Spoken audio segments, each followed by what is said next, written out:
আজ দেশ আবার স্বাধীন হয়েছে। আপনারা গণভবনে মানুষজন, লক্ষ লক্ষ মানুষজন গণভবন থেকে বিভিন্ন জিনিস নিয়ে এসেছে। অনেকেই বলতেছেন যে ভাই আপনারা দেখতে পারলেন চেয়ার, কুলিং ফ্যান, এটা হচ্ছে শাড়ি। যখন শাড়ি নিয়ে আসতেছিল তখন মানুষজন প্রচুর পরিমাণে অট্ট হাসি দিচ্ছিল এবং আপনার আনন্দের জোয়ারে নাচতেছিল যে হ্যাঁ গণভবন থেকে আমরা শাড়ি নিয়ে আসছি। দেখেন গণভবনের অনেক কিছু নিয়ে আসছে। প্লাস্টিকের একটা জিনিস দেখতে পাচ্ছেন নিয়ে আসছে সবাই। আসলে জুতা, এই লোকটা বলতেছিল যে ভাই জুতা পর্যন্ত আমি নিয়ে আসছি। সো আমি স্মৃতিস্বরূপ রেখে দিতে চাই, কারণ আমরা 2024 সালে নতুন এক দেশকে উদ্ভাবন করেছি।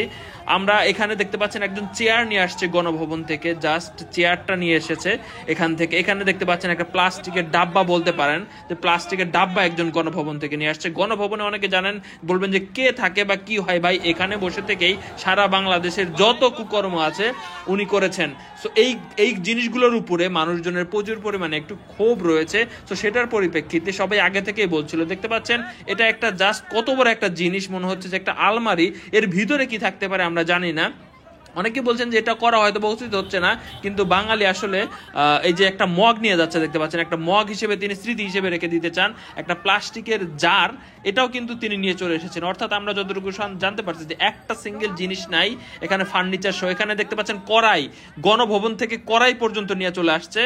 জাস্ট এখানে যা এটা কি দেখতে পাচ্ছেন যে ব্রাশ, এখানে মানে টয়লেটের যে ব্রাশ আছে যেটা পাইছে, এখানে হাঁস, গণভবন থেকে যে হাঁস নিয়ে আসা হয়েছে, হাঁস পর্যন্ত নিয়ে চলে আসছে তিনি। এখানে ঘর মোছার বিভিন্ন জিনিসপত্র পর্যন্ত গণভবন থেকে নিয়ে আসছে। এখানে তারা ঘরের ভিতরে জাদুঘরের মতো সেখানে রেখে দিবে। মানুষজন চরম উল্লাস করছিল, কারণ হচ্ছে সে আমাদেরকে এক ধরনের মুখ চেপে ধরে রাখছিল। এখানে দেখতে পাচ্ছেন এই যে একটা ফার্নিচার উনি নিয়ে যাচ্ছিল, বলছিল যে এই ফার্নিচারে বসেই হয়তোবা সে আমাদেরকে এইভাবে শাসন করে যাচ্ছিল।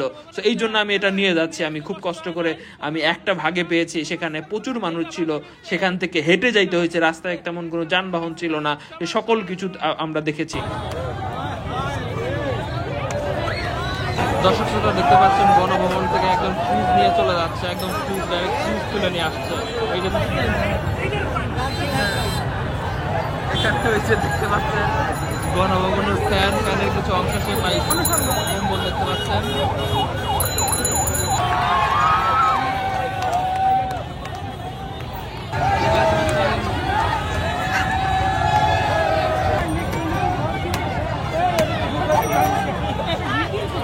কি অবস্থা ভাই, এটা কি নিয়ে আসলেন আপনি গণভবন থেকে?